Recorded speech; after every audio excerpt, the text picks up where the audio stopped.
semuanya, kembali lagi bersama saya Leonard Sormin dengan NIM 1909113906. Baiklah, kali ini saya akan membahas tentang sistem peradilan pidana. Pengertian sistem peradilan pidana. Menurut Lobby Lukman, sistem peradilan pidana adalah suatu rangkaian antara unsur atau faktor yang saling terkait satu dengan yang lainnya sehingga menciptakan suatu mekanisme sedemikian rupa sehingga sampai tujuan dari sistem tersebut.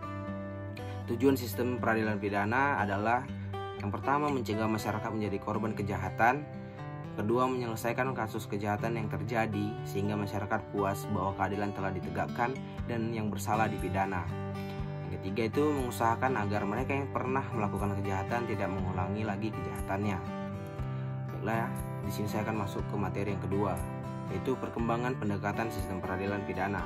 Pendekatan yang pertama itu pendekatan normatif, memandang keempat aparatur penegak hukum yaitu kepolisian, kejaksaan, pengadilan, dan lembaga permasyarakatan sebagai institusi pelaksana peraturan perundang-undangan yang berlaku sehingga keempat aparatur tersebut merupakan bagian yang tidak dapat terpisahkan dari sistem penegakan hukum semata-mata.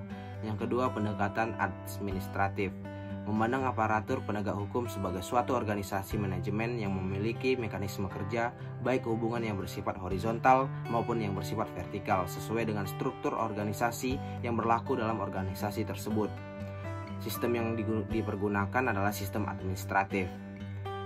Yang ketiga itu pendekatan sosial, yang memandang keempat aparatur penegak hukum merupakan bagian yang tidak dapat dipisahkan dari suatu sistem sosial sehingga masyarakat secara keseluruhan ikut bertanggung jawab atas keberhasilan atau kegagalan dari keempat aparatur penegak hukum tersebut dalam melaksanakan tugasnya. Sistem yang dipergunakan adalah sistem sosial.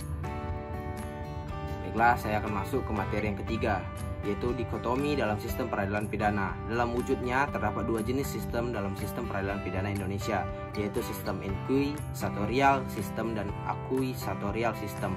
Adapun ciri-ciri inquisitorial sistem yaitu dalam persidangan berlangsung tertutup, dalam pemeriksaan berlangsung secara rahasia. Kemudian ciri-ciri acquisitorial sistem yaitu pemeriksaan berlangsung terbuka, kemudian dalam hal terdakwa untuk mengikuti setiap proses peradilan. Baiklah, saya akan memasuki materi yang keempat, yaitu subsistem dari fungsi sistem peradilan pidana Indonesia. Lembaga subsistem peradilan pidana yaitu polisi atau penyidik, kejaksaan atau penuntut, dan lembaga permasyarakatan atau pelaksana pidana sebagai organ. Mereka adalah instrumen eksekutif, sedangkan fungsinya adalah pengemban fungsi penyelenggaraan penegakan hukum pidana bersama-sama dengan lembaga pengadilan adalah penopang kekuasaan. Baiklah, saya akan masuk ke paradigma dalam sistem peradilan pidana.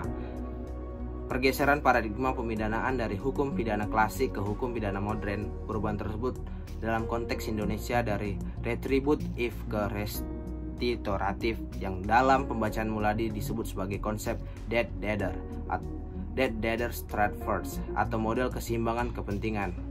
Kedua, dalam undang-undang sistem peradilan pidana, aroma pergeseran itu sangat jelas terasa.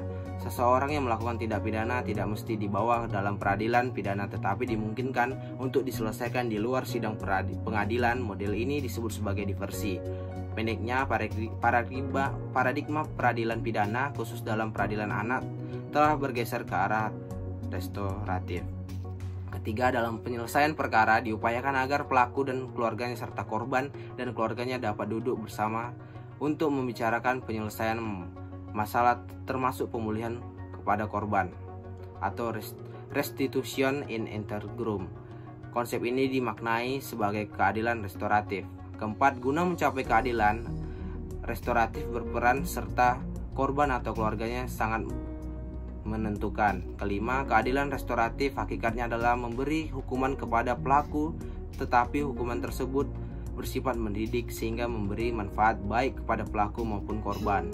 Keenam, peraturan aquo menggunakan dua pendekatan, yaitu pendekatan mediasi korban dan pelaku atau victim offender mediation.